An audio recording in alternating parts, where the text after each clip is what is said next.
Bom dia a todos, que a paz do Mestre Jesus esteja nos nossos corações. Hoje, como nós anunciamos a semana toda passada, é uma data comemorativa, porque daqui a 2 dias comemora, dia 29, o nascimento do Dr. Adolfo Bezerra de Menezes. Antigamente chamava-se Riacho do Sangue, lá no Ceará. Hoje é Jaguaretama, se não me falha a memória. Então, ele é comentor da nossa casa. Nós vamos fazer a leitura de uma página no inicial e depois passar a palavra para o Rogério, que vai falar sobre a vida e obra do Dr. Bezerra de Menezes. Livro Caminho, Verdade e Vida, psicografia de Franciscano Xavier pelo Espírito Emmanuel, capítulo 116, Agir de Acordo. Confessam que conhecem a Deus, mas negam-no com as obras, sendo abomináveis, desobedientes e reprovados para toda obra. Paulo, uma carta a Tito, capítulo 1, versículo 16. E aí Emmanuel comenta essa chamada de Paulo, na realidade, aqueles que dizem que conhecem a Deus. E ele nos fala assim: o Espiritismo, em sua feição de cristianismo redivivo, tem papel muito alto que o de simples campo para novas observações técnicas da ciência instável no mundo. A Terra, até agora, no que se refere às organizações religiosas, tem vivido repleta dos que confessam a existência de Deus, negando-a, porém, com as obras individuais. O intercâmbio de 2 mundos, visível e invisível, de maneira direta e objetiva, esse reajustamento sentimental para que a luz divina se manifeste nas relações com o mundo dos homens. Como conciliar o conhecimento de Deus com menosprezo a semelhantes? As antigas escolas religiosas, à força de arregimentarem como agrupamentos políticos do mundo, sob controle do sacerdócio, acabaram por estagnar os impulsos da fé, em exterioridades que aviltam as forças vivas do espírito. A doutrina consoladora da sobrevivência e da comunicação entre os habitantes da Terra e do infinito, com bases profundas e amplas no Evangelho, floresce entre as crianças com características da nova revelação, para que o homem seja, nas atividades vulgares, real afirmação do bem que nasce na fé viva. Agir de acordo, Título realmente que nos leva a algumas meditações mais profundas. Todos nós conhecemos a Deus, como diz Paulo no Tito aqui. Mas, também como diz Paulo, muitos de nós negamos nas nossas obras. Porque se o Espiritismo tem essa feição do cristianismo redivivo, ele tem um papel muito alto nessa modificação da vida de todos nós. Emmanuel deixa bem claro aqui que as antigas escolas religiosas, a fim de arregimentarem frequentadores a todo custo, acabaram se envolvendo politicamente, e nós vemos isso bastante patente na Igreja Católica, infelizmente, no seu início praticamente também, que se aliou ao poderio romano e a política imperava dentro das religiões daquela época. E acaba, como ele diz aqui, estagnando os impulsos da fé, porque ao invés de colocar as coisas verdadeiras do Cristo, subvertem. E a gente tem que ter muito cuidado com isso. Eu sempre alerto as pessoas com relação a isso. A gente não pode deixar que dentro do Espiritismo aconteça a mesma coisa que aconteceu, principalmente no catolicismo. A gente tem que deixar essas coisas da vida material, o campo político lá fora. Aqui dentro não, aqui dentro tem que cuidar da alma, do espírito. Religioso é para isso. Religioso é para enaltecer a alma, para cuidar do espírito. É óbvio que a gente não está ali, os acontecimentos lá fora. É óbvio que a gente não se furta, inclusive lá fora, a participar de alguma coisa. Mas aqui dentro não. Aqui dentro a gente tem que prezar. Eu sempre falo isso para os meus correligionários, A gente de todas as casas espíritas tem que prezar pela pureza doutrinária. Porque há, sem dúvida alguma, uma mistura aí que acaba subvertendo, como subverteu na igreja, o movimento espírita e uma série de coisas. Então o Espiritismo está aqui para nos promover enquanto espíritos imortais. E quando a gente mistura as estações, como se diz no popular lá fora, não raro, isso não sou eu que estou falando não, há vários oradores por aí, muito mais abalizados do que eu, não raro a gente acaba contaminando o movimento espírita. A doutrina não, a doutrina ela é intocável, a doutrina ela vai subsistir conosco ou sem nosco, como diz na brincadeira popular. Vai sobreviver com a gente ou sem a gente. mas o movimento espírita é complicado. Então a gente tem que ter muito cuidado, preservar as nossas instituições espíritas, dessas coisas que andam por aí, né? E principalmente aqueles que divulgam. Aqueles que divulgam a doutrina espírita tem que ter muito cuidado com isso, para que a gente não cometa o equívoco que já se cometeu no passado, misturando religião com coisas lá fora. Então, nossa proposta não é essa.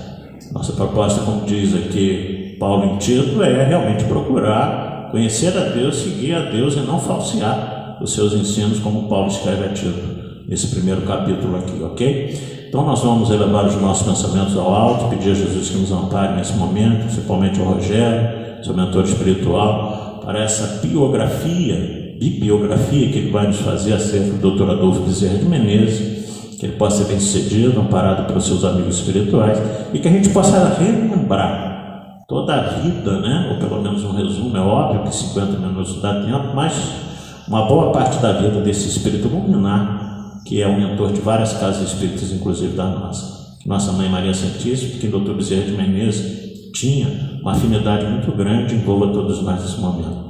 Ave Maria, cheia de graças, o Senhor é convosco. Bendita sois vós entre as mulheres, que bendito é o fruto do vosso ventre, nasceu Jesus. Santa Maria, Mãe de Jesus, rogai a Deus por nós pecadores, agora e na hora do nosso desenlace. E assim, com essa prece, nós damos por aberto os nossos trabalhos na manhã de hoje. Passamos a palavra então para o nosso querido amigo Rogério. Da paz a todos.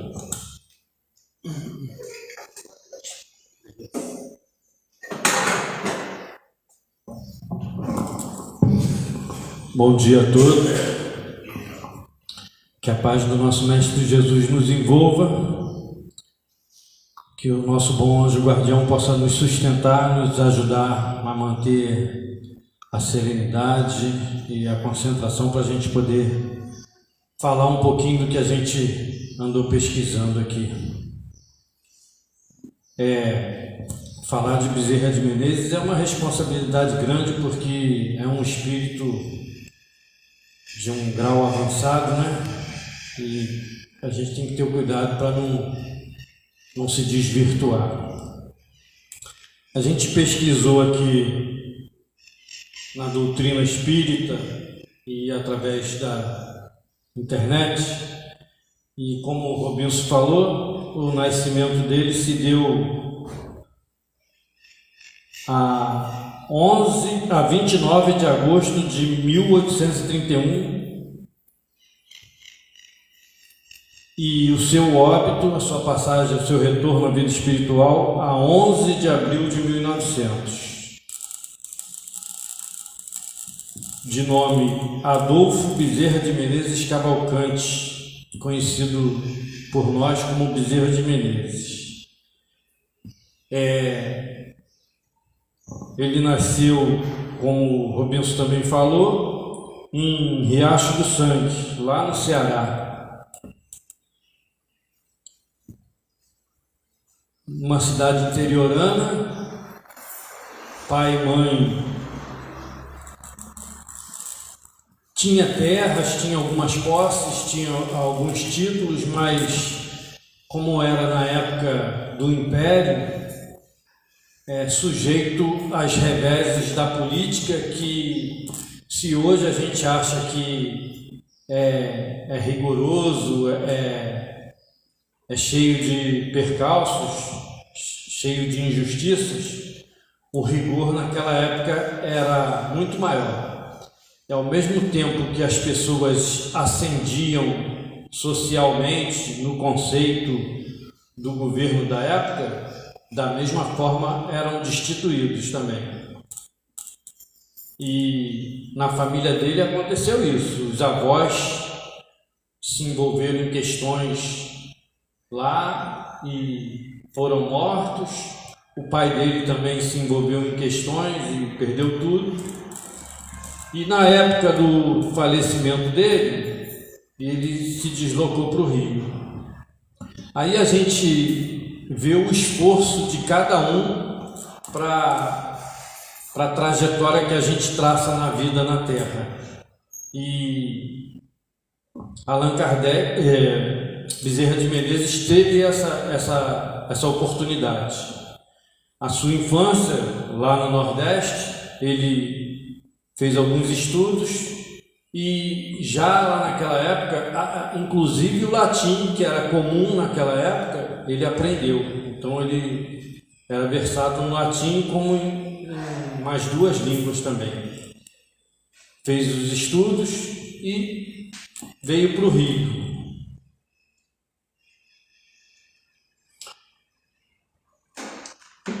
Vindo para o Rio, veio sozinho, não tinha muitos bens, já tinha perdido o pai, tá? Deixou a família lá e veio sozinho para o Rio.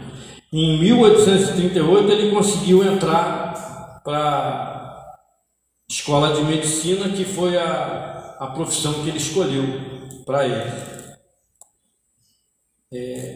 Vale aqui a gente relembrar justamente isso, que muitos de nós às vezes deixa de estudar por questões financeiras, mas isso não foi impedimento para ele, mesmo sem ser de família abastada, sem ter recursos, ele se esforçou e conseguiu fazer o curso de medicina.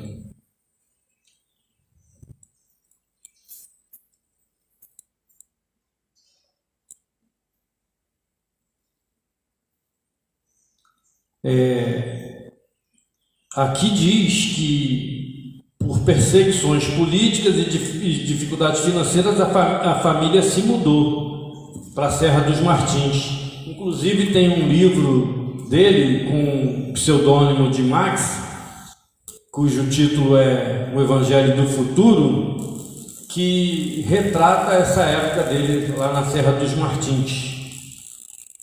E nesse livro ele disserta de conceitos de vida, de superação de dificuldades e de como como a gente deve se colocar na vida para ser uma pessoa de bem. Ele estudou na capital, no Ceará, foi matriculado no Liceu do Ceará e concluiu os estudos preparatórios. Depois veio para o Rio. Ele veio para o Rio no ano de 1851, quando o pai faleceu. Foi onde ele fez a faculdade de medicina no Rio de Janeiro.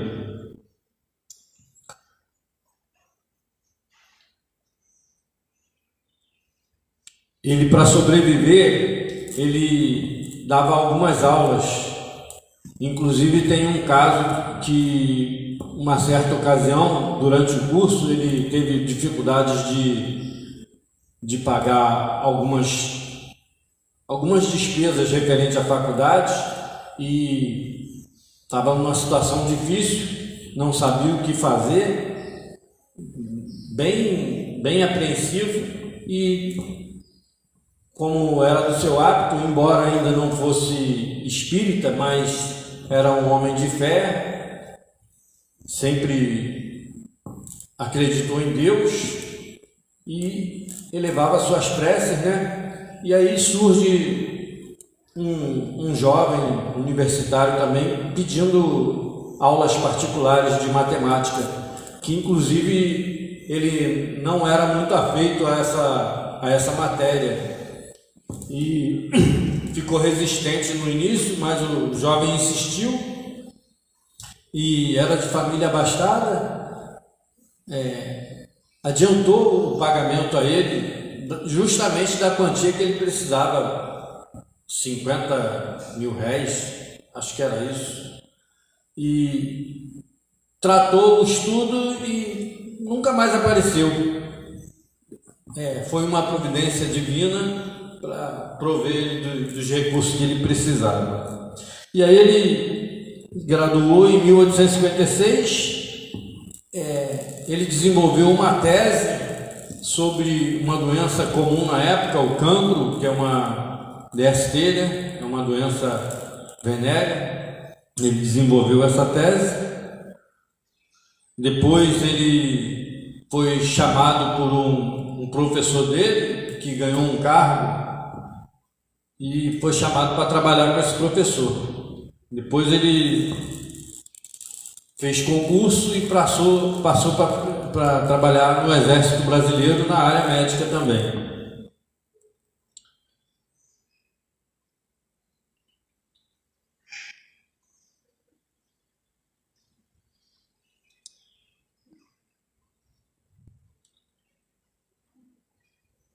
Em 1858, ele conseguiu uma vaga na seção de cirurgia da Faculdade de Medicina.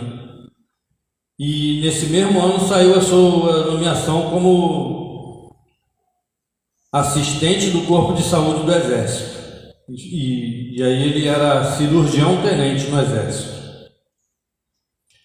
Em 6 de novembro, ele desposou Maria Cândida Lacerda, que veio a falecer em 1863. Tá? Teve 2 filhos com elas.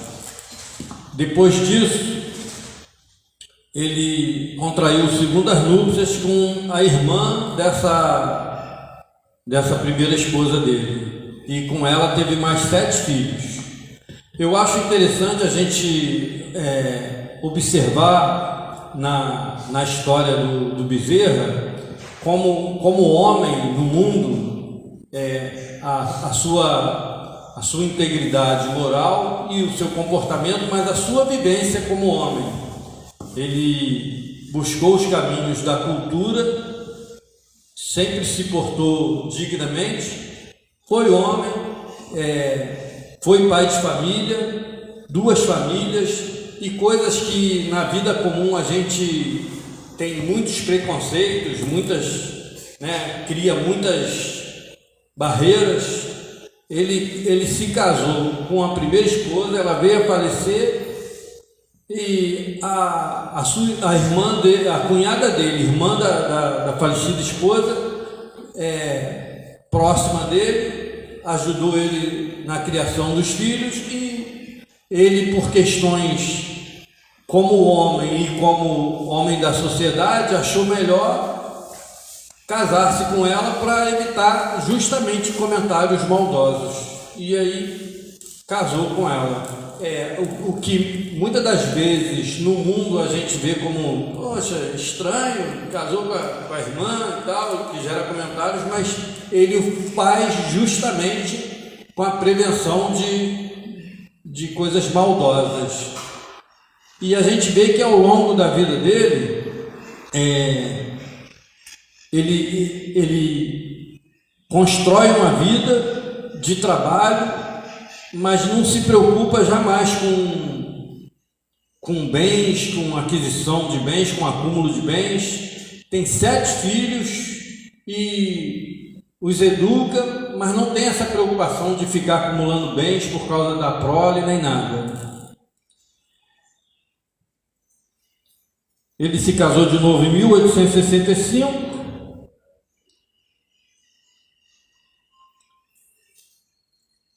E é considerado o médico dos pobres. Ele trabalhou a vida toda, mas sempre a clientela dele sempre foi humilde. Poucos eram abastados.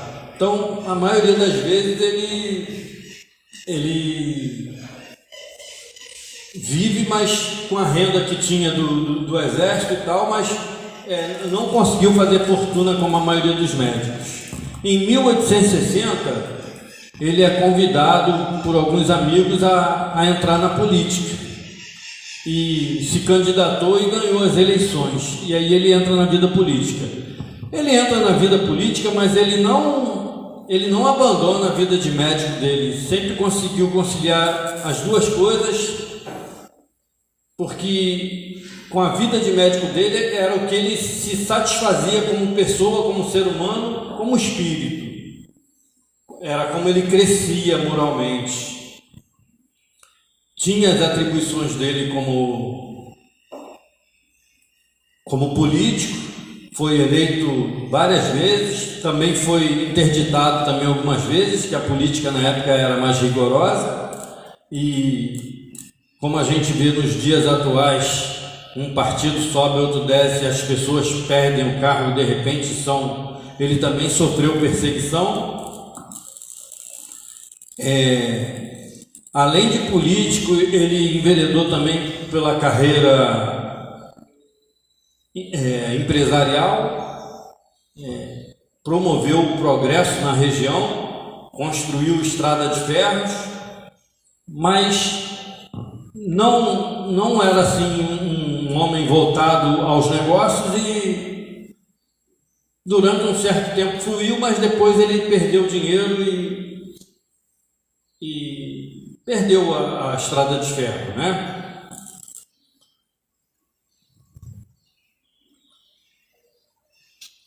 A estrada de ferro é a Estrada de Ferro Macaé-Campos. Também na construção da Estrada de Ferro de Santo Antônio de Pádua, e queria estendê-la até Rio Doce.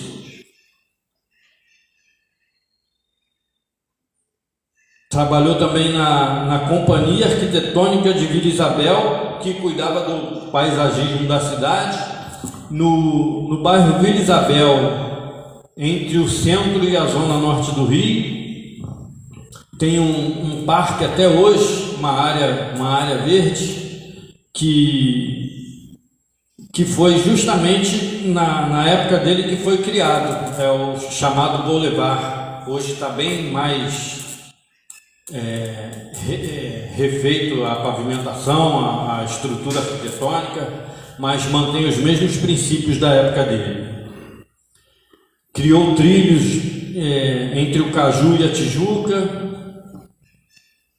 Teve uma trajetória importante, mas o que mais importa na carreira política dele, na sua atuação, é que ele foi um homem que lutou muito pela abolição da escravatura do país. Ele era um abolicionista, ele viveu na época da escravidão e era um abolicionista fervoroso e trabalhou muito por isso. Inclusive, ele tem um livro que ele publicou. Vou falar aqui o nome do livro. Deixa eu olhar aqui.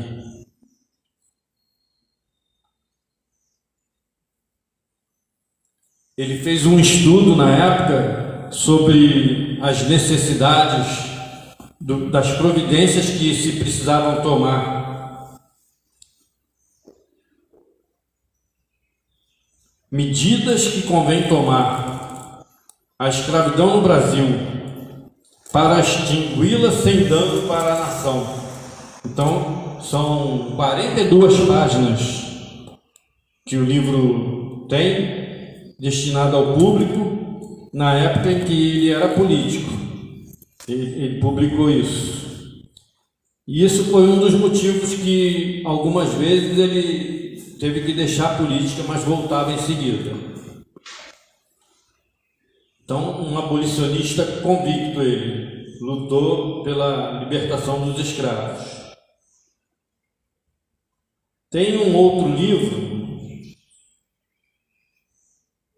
Lindos Casos de Bezerra de Menezes, de Ramiro Gama, que conta alguns casos. Tem mais de 100 casos aqui. E tem a contribuição de uma sobrinha neta dele, que dá depoimentos da vida dele, que fala da vida dele. A sobrinha neta dele chama-se Fausta Bezerra Silva. E o Ramiro Gamas e mais algumas pessoas, eles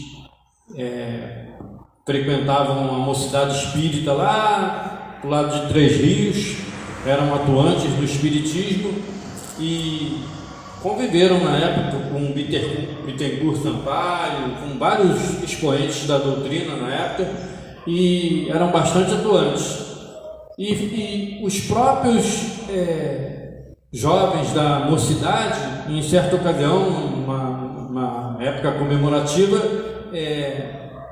pedem a ele porque durante os estudos da mocidade, né, dos encontros da mocidade, ele costumava contar casos que tomava conhecimento sobre Bezerra de Menezes.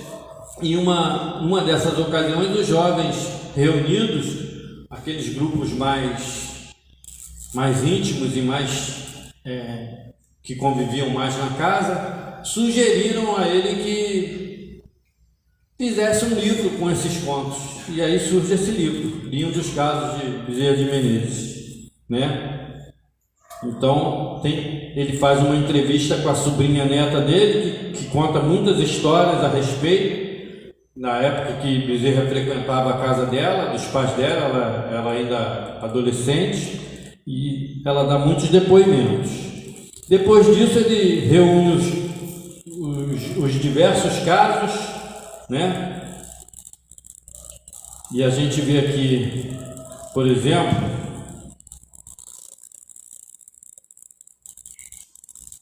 um dos casos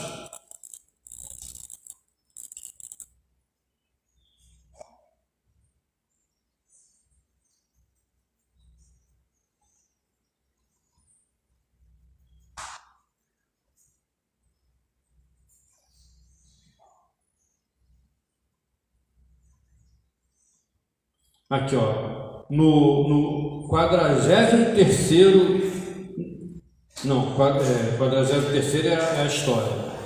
No 5º aniversário da mocidade, da 4ª Mocidade Espírita do Brasil, a Mocidade Espírita Bezerra de Menezes, a 4ª do Brasil, fundada em 1937 pelo Grupo Espírita Fé e Esperança de Três Rios, realizou uma sessão solene em homenagem ao 5º aniversário do seu patrono. E foi lidas muitas poesias, vários discursos, e nessa noite foi quando todos tiveram a oportunidade de conhecer um pouco de Bezerra de Menezes, e os jovens fazem então essa proposta do surgimento do livro. Na questão 45 aqui tem a Bezerra de Menezes, como a gente sabe, é muito fervoroso, é muito ligado à Virgem Maria, e tem a prece à Virgem que ele faz. E quando ele orava, ele deixava muita gente emocionada, né?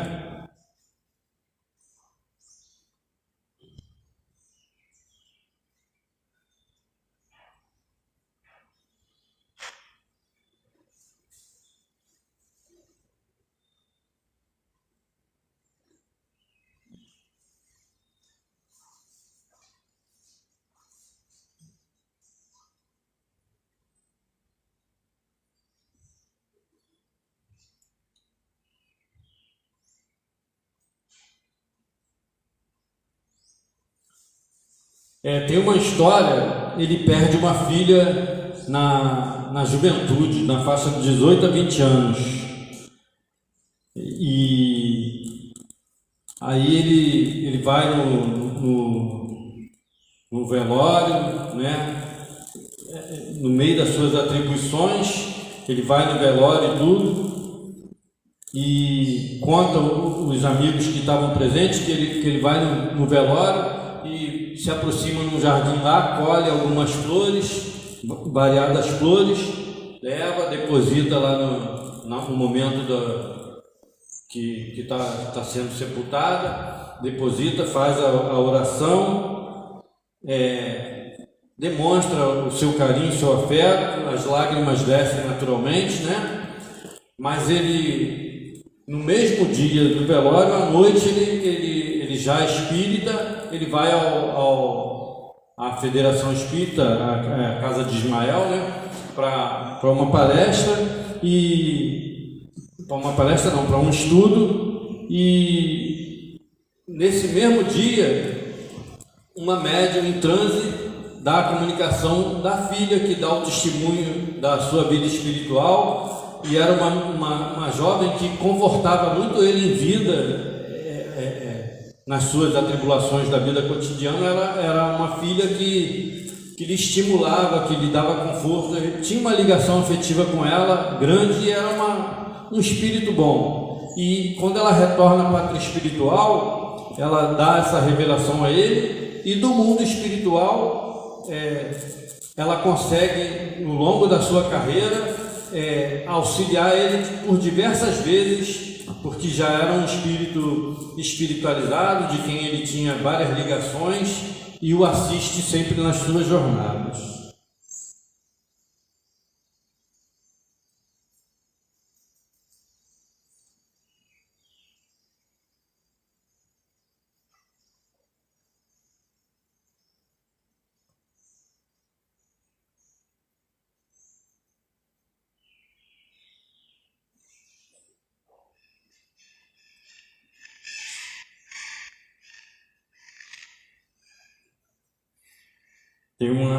Tem uma passagem aqui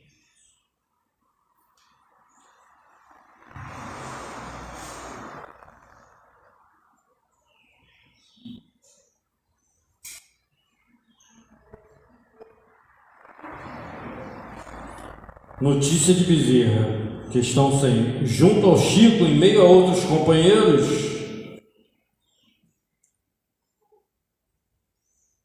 falávamos sobre Bezerra de Menezes e perguntamos ao querido Bezerra: será que no além continua o nosso Bezerra atento aos nossos inúmeros pedidos? E aí, na sessão de Luiz Gonzaga, o irmão X conta que Bezerra de Menezes era denominado apóstolo do Espiritismo e que continuava recebendo essas petições e atendendo. E conta que Antônio de Pada, o Santo Antônio de Pada, uma vez ele estava acabrunhado, o Bezerra estava acabrunhado andando pelas praias, já em espírito, mas meditando e justamente apreensivo com tantas petições que ele recebia, porque nós outros, quando oramos, quando rezamos e quando estamos apreensivos com os problemas que nos afetam, e o Espiritismo sempre fala para nós que a gente deve se preocupar em como a gente ora ou o que nos preocupa, mas muitas das vezes a gente está preocupado com situações da nossa vida cotidiana, da nossa vida material. Então era comum chegar ao Bezerra, além de pedidos realmente necessários que envolvia a questões espirituais, mas muitas coisas materiais, muitos pedidos de emprego, de posição social, de melhoria, de relacionamentos. E num desses momentos dele de reflexão como espírito num local aprazível assim na beira da praia, ele estava um pouco nostálgico assim de tantos pedidos assim dessa natureza, e aí de repente Santo Antônio de Pádua surge com ele, começa a caminhar com ele, começa a conversar com ele e o leva a um dos seus locais, tipo um templo católico, né? Muito bonito, detalhe aqui na coisa que é um local muito bonito, e ele começa a conversar e diz que também a ele chegam pedidos assim, e na assembleia que está nesse templo, ele pede que Bezerra auscute esses enfermos, esses pedintes, essas pessoas que estavam em oração. E aí, como espírito, né, essa faculdade que o espírito tem de ouvir, ele se aproxima e percebe os pedidos de cada um e vê a natureza dos pedidos, e acontecia a mesma coisa, pedidos materialistas, né, que não têm importância para o crescimento espiritual das pessoas, mas eram pedidos. E aí Antônio de Pádua, mais experiente, mais vivido, né, conforta ele, orienta e diz que no trabalho da evangelização de Jesus, isso faz parte, que a gente tem que aprender a conviver com esses percalços e continuar semeando bem, plantando bem. Em tudo a gente tem que ver a oportunidade de crescer, e aí revigora, retempera ele para ele continuar nas suas atividades. Então a gente vê que há pessoas que realmente necessitam e há aqueles que ainda não sabem o que pedir, né, e pedem coisas que no momento não podem ser atendidas, né? Eu fixei aqui 4 momentos da vida do Bezerra de Menezes.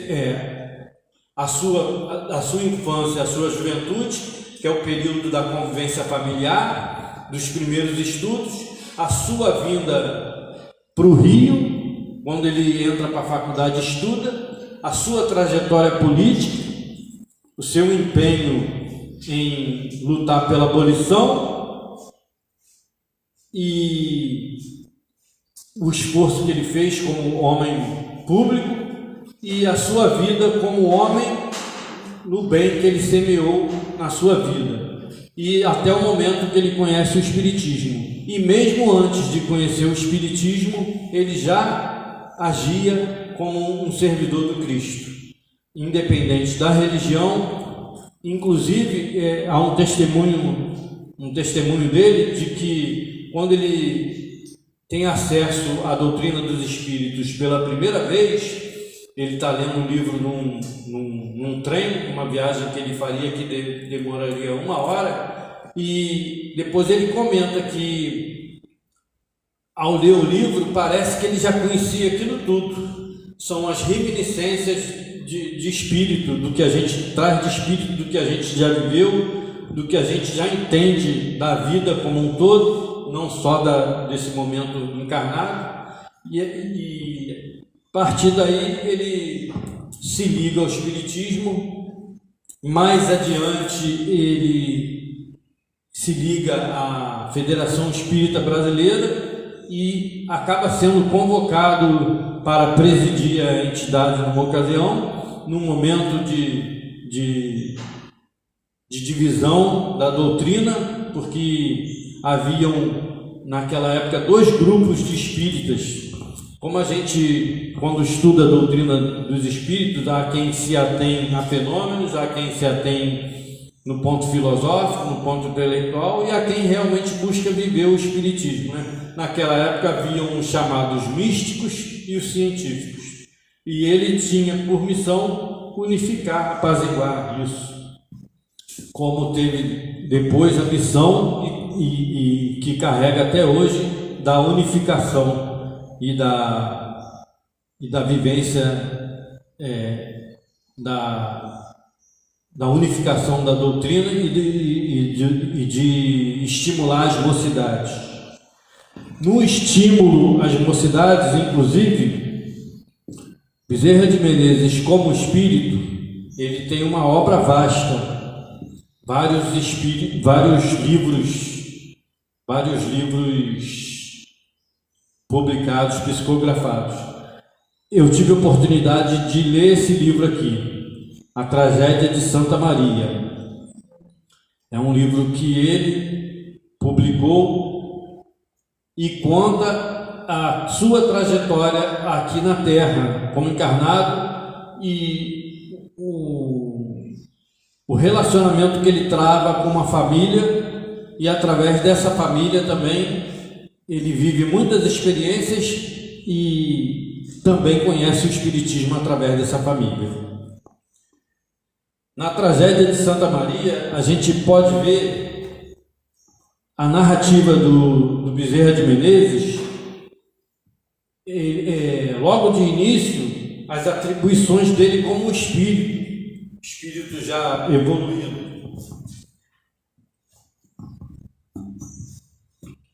No início aqui do livro ele diz assim, que alguém o chama. Me encontrava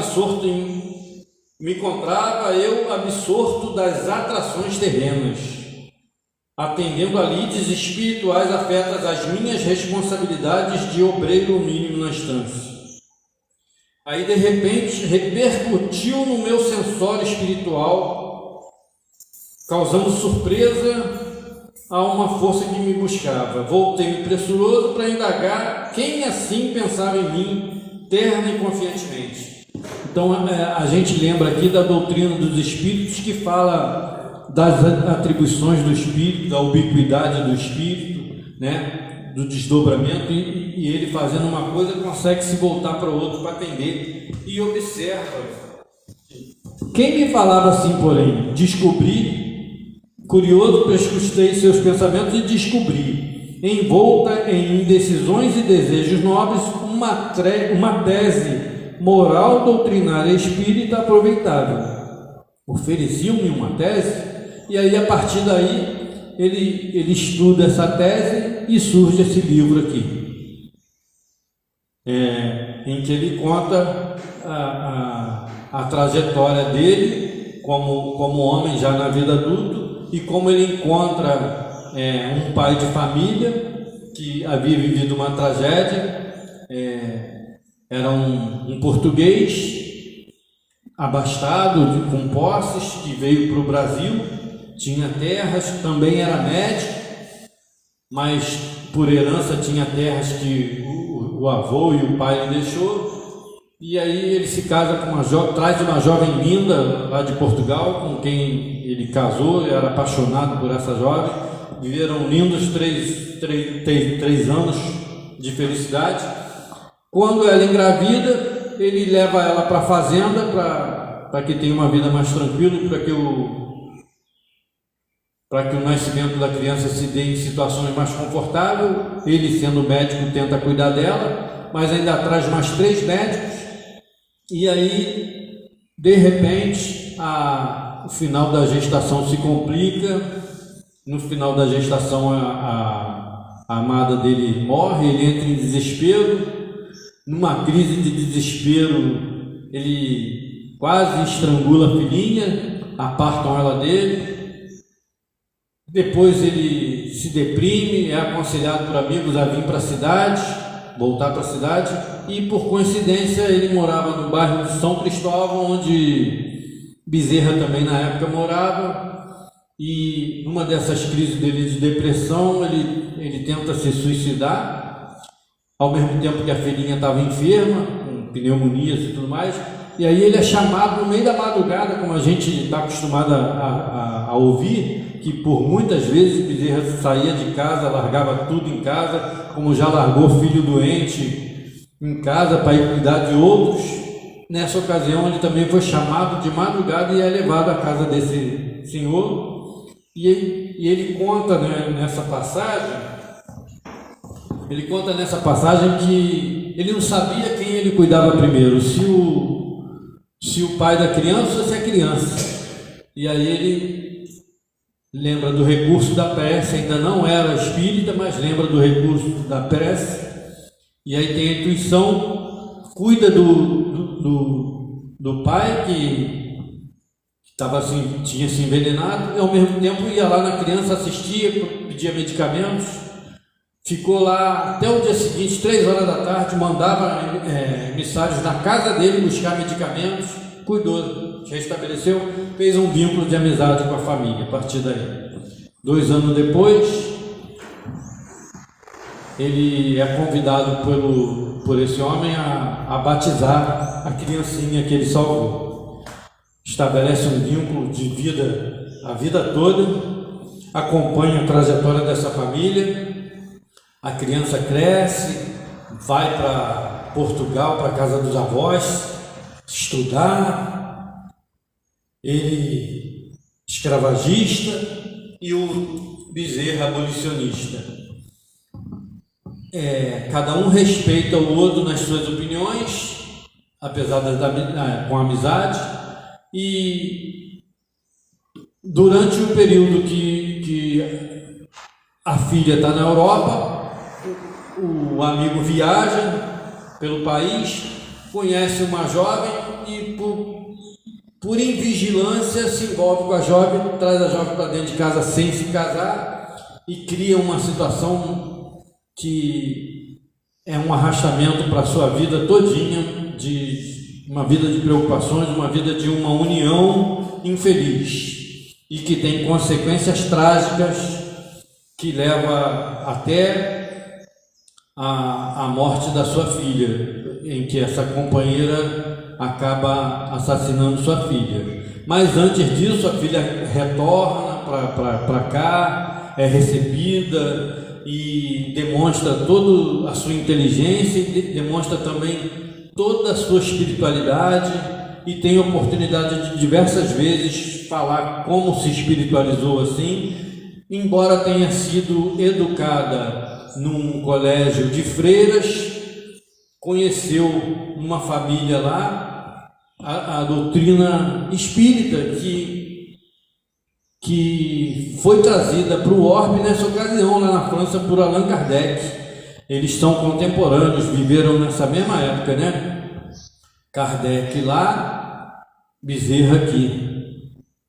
E essa jovem, chamava-se Esmeralda, conheceu a doutrina lá por uma família, um casal de amigos que estudava, frequentava a família e conheceu. Transformou os avós, também se transformaram em espíritas, só o pai que ela não conseguiu demover, embora falasse muito dele, falasse dos projetos para administrar a fazenda, pedia ao pai autorização, conseguiu fazer algumas mudanças, tentou a libertação dos escravos antes mesmo da abolição, não conseguiu, alforriou alguns, beneficiou muitos, melhorou as condições de vida de muitos. E é uma história de vida bonita porque, embora a infelicidade dos acontecimentos que levam à sua morte, ela contrai núpcias com um jovem que também estudou com ela e que morava próximo, aqui no estado do Rio de Janeiro, contraíram núpcias. O jovem também era abolicionista, era advogado, também trabalhou muito pela carreira abolicionista, levou a culpa pela morte dela na ocasião, embora não tenha sido ele o autor da sua morte, e não chegou a ver a abolição da escravatura porque morreu no cárcere,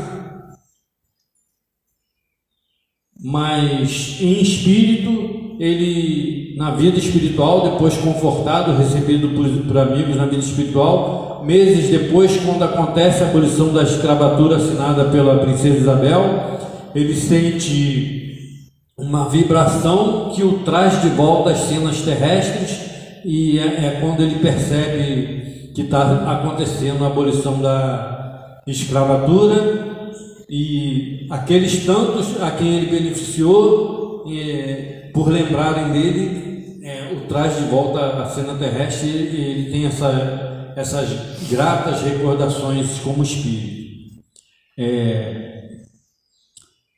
A filha que morre provoca no pai outra crise de depressão muito grande, muito grave. Mesmo a filha tendo feito ele se casar com essa mulher que foi amante dele durante muito tempo, não evitou essa tragédia. A mulher e a filha a mulher e a enteada não compreenderam a verdadeira filha, que era só amor e fraternidade, e levam ela à morte, sufocam-na. Em espírito, ela se comunica com Bezerra de Menezes, havia por várias ocasiões falado com ele da doutrina espírita, mostrado o livro dos espíritos, e Bezerra de Menezes, depois de ter se espiritualizado, continuou visitando o amigo, tentando confortá-lo, e numa ocasião leva ele no andar onde ficava a biblioteca da filha, era o último andar, e relembra ele que a filha sempre falava dessas coisas para ele, e mostra o livro dos espíritos que ela trazia e as outras obras. Ela tinha a coleção completa, e aconselha ele a ler em memória da filha, já que ele amava tanto ela, para que ele se refizesse. Ele passa a noite lendo o livro, consegue se retemperar, consegue sair daquela situação difícil, abandona a fazenda na mão de empregados, vem para a cidade, volta a clinicar, e como Bezerra de Menezes começa a sua trajetória de regeneração, tem a visão naquela época era mais comum nas sessões mediúnicas as manifestações físicas. A filha aparece a mão, acaricia seus cabelos e e depois o médium fala pela voz dela, exorta ele nas transformações, no perdão e na reforma íntima. Ele então, na sua trajetória como médico, que ele volta a retomar, também seguindo os passos de Bezerra, atende aos pobres e vai se reformando intimamente. Passado alguns tempos, Bezerra de Menezes sempre tinha um cuidado com ele, de toda vez que ele ia na fazenda, acompanhava-o também para evitar desgastes, né? Preocupado com a saúde dele. Mas por uma ocasião, compromissos outros,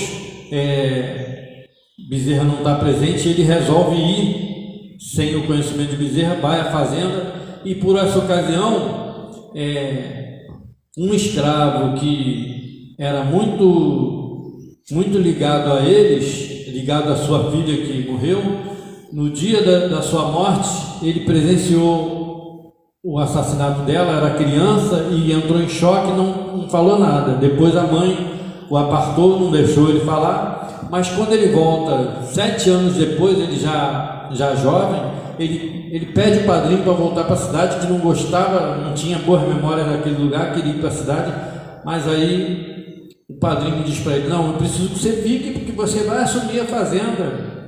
E aí ele conta o porquê, a resistência dele de ficar lá, que era os fatos que o acabrunhavam.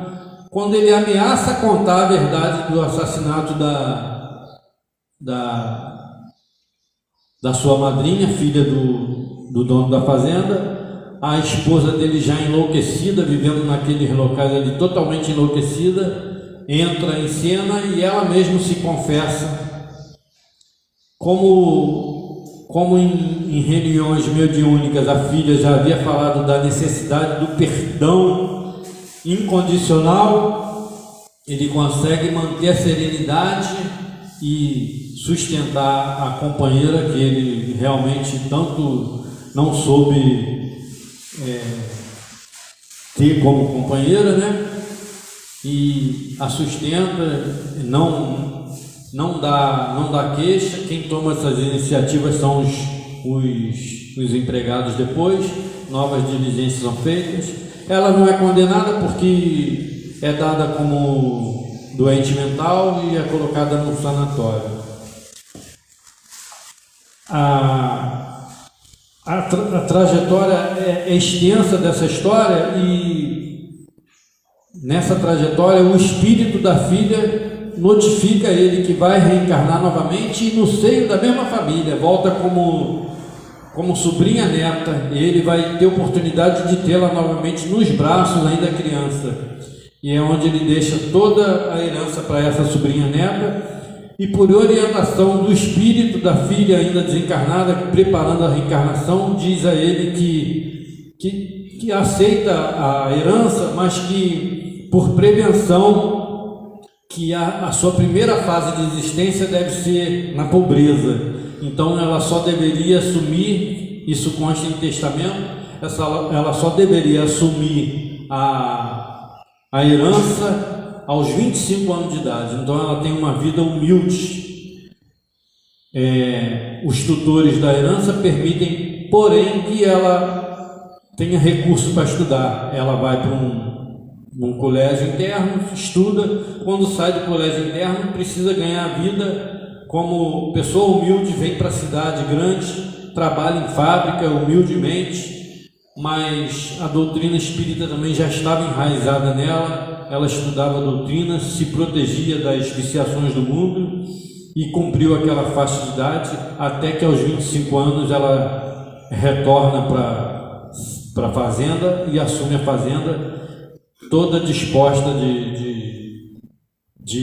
cheia de ideias para continuar o trabalho da fazenda. Bezerra de Menezes também demonstra todo o seu afeto pelo Esperanto, a língua esperantista, pela divulgação do Esperanto, e consta nesse livro também que essa jovem, ela aprendeu Esperanto e se comunicava em Esperanto com um jovem lá na Suíça, que vem a ser o seu antigo marido da vida passada, e como ele era um agrônomo lá na Suíça, e ela pede que os seus empregados o contratem para fazer as modificações que ela pretendia na fazenda. Assim ele vem, e como eles já tinham um vínculo afetivo, e embora não soubessem que ela o contratara, na convivência na fazenda, embora a resistência dele inicial, é intuído espiritualmente a falar do seu amor por ela, e se casam. Ele se preocupa com as reminiscências do passado, é esclarecido. No livro também demonstra a questão espiritual do desdobramento e de como se dá numa reunião mediúnica o desdobramento em que se relembra o passado, e o pai dela, já em espírito desencarnado, ajuda ela nesse deslace, a ela e o marido, a relembrar a vida passada, para que isso ajude eles na nova experiência. E Bezerra de Menezes, que já era um espírito mais elucidado do que ele, ajuda ele nesse procedimento. O livro se dá justamente mostrando esse desdobramento das lembranças da vida passada. Após isso, o término disso, eles retomam a vida, reconstituem a direção de suas vidas, a administração da fazenda, toca suas vidas, têm filhos, em memória do marido em vida passada, é aberto um novo processo em que é constatado a inocência dele, é feita toda a reparação necessária, e é a lição que a gente aprende com Bezerra de Menezes. Então, embora a gente tenha na bibliografia feita por outros da trajetória de Bezerra de Menezes como jovem, como homem público, como médico, como ser humano, a gente tem nesse livro aqui a sua própria biografia como espírito e como homem. Como espírito, ele assistindo a sua querida afilhada e ao seu querido amigo no desenrolar dessa história. E como homem, porque trata dele acompanhando essa trajetória ainda encarnado. É o que eu consegui nesse tempo trazer para vocês da vida de Bezerra de Menezes, e que eu espero sirva de estímulo para nós outros aqui encarnados também, nos conduzir vida fora, para que a gente possa se desprender de apegos materiais para seguir adiante na nossa vida, na nossa evolução espiritual.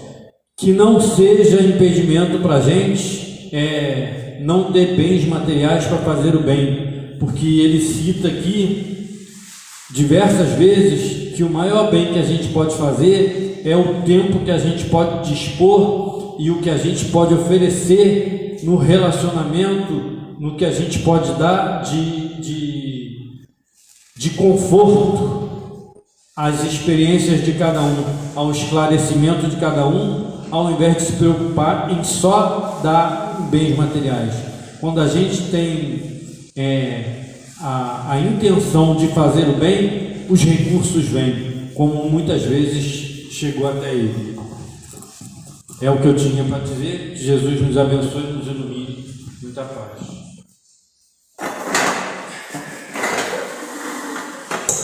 Obrigado, Rogério, parabéns, porque é sempre bom a gente relembrar a vida e obra desses luminares que possibilitaram a gente estar aqui hoje, que fizeram com que a doutrina espírita fosse o que ela é hoje.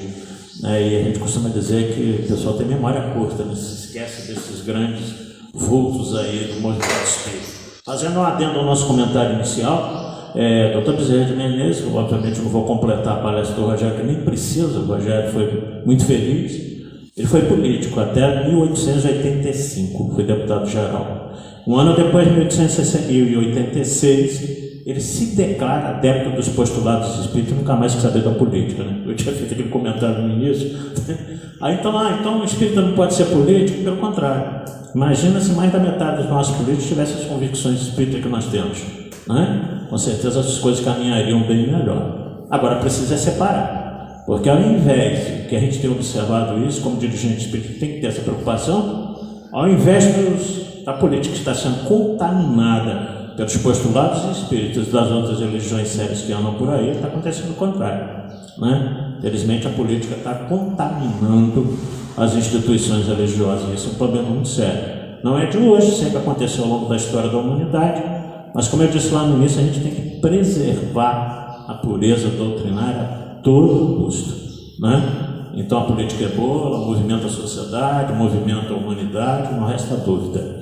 Mas a gente não pode deixar que os princípios doutrinários, que o movimento espírita seja contaminado, como o passado já demonstrou que aconteceu com algumas religiões. Esse comentário que a gente tinha que fazer, apenas ampliando aquilo que nós falamos no início. Semana que vem nós temos quarta-feira, né? Quarta-feira agora, Elisete com o tema as leis morais. Aí a gente encerra o mês de agosto e depois nós começamos a anunciar o mês de setembro. Lembrando a vocês que agasalho, cobertor, essas coisas, esse ano está resolvido. A gente precisa começar já a incentivar a campanha dos mantimentos. No final do ano a gente tem aí um compromisso aí de pelo menos mais 25 cestas básicas, né? Só a partir de setembro, outubro, que a gente vai aumentar esses pedidos. Mas essa campanha do alimento é permanente, que independente dessas famílias que a gente assiste lá com a sopa, nós temos umas 3 ou 4 aí que a gente agora está tendo que assistir também, ok? Então a gente agradece a presença de todos vocês no salão, agradece a presença de quem estão nos assistindo aí ao vivo pelo Facebook. Vamos encerrar a primeira parte, agradecidos a Deus, ao Rogério, Polícia Brigante, biografia do Dr. Bezerra Menezes, mentor maior da nossa casa, passando trabalho na Câmara de Paz, hoje com poucas pessoas no salão, né? Então os passistas em condições aí se dirigem. Ok? Então vamos agradecer a Deus por essa oportunidade de estarmos aqui nesse domingo, pedindo a Ele que nos ampare, ao Rogério, a todos aqueles que estão aqui nos assistindo também. Que Jesus, na sua infinita bondade, vele por todos nós. Pai nosso que estás nos céus, santificado seja o vosso nome, venha a nós o vosso reino, seja feita a vossa vontade, assim na terra como nos céus. Pão nosso de cada dia nos dai hoje, perdoai as nossas ofensas, assim como nós perdoarmos a quem nos tem ofendido. Não nos deixeis cair nas tentações do caminho, mas livrai-nos de todo o mal, porque são teus o reino, o poder e a glória para todos sempre. Assim, com essa prece, nós encerramos a primeira parte, partimos para a segunda parte da Câmara de Paz. Muita paz a todos.